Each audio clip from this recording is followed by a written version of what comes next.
லாரிக்கு ஆயுத பூஜை. அதடா தெரியாம போச்சு. இல்ல எங்க லாரிக்கு ஆயுத பூஜை கொண்டாடுறோம். இனிமே நான் கற்பனை கடையில போய் வாங்க முடியாது.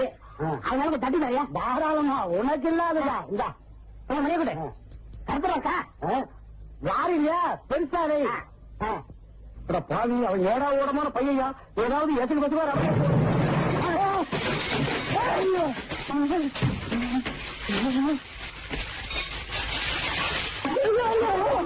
என்னடா பேய் மாதிரி வர்ற? ஆயுத பூஜை கொண்டாடுன லாரி வெடிச்சு போச்சுன்னு. ஏண்டா ஆயுத பூஜை அணுகுண்டா லாரி வெடிச்சு போறதுக்கு? அது என்ன இந்த சீக்கிரக்காரர் தான் கற்பூரத்தை எத்தி ஒவ்வொன்னா திறந்து காமிச்சாரு. அதே மாதிரி நானும் தேவை திறந்து காமிச்சேன். ஒன்னும் ஆகல. அப்புறம் டோர் திறந்து காமிச்சேன். அப்போ ஒன்னும் ஆகல. இந்த சைடுல உருண்டையா நீளமா அது பண்ண அது டீசல் டேங்க். அதுல கற்பூர கட்டி போடல. கற்பூர கட்டி உள்ள போட்டேன் வெடிச்சு போச்சுன்னு. பாவி டீசல் டேங்க் கற்பூர கட்டி போட்டேன்.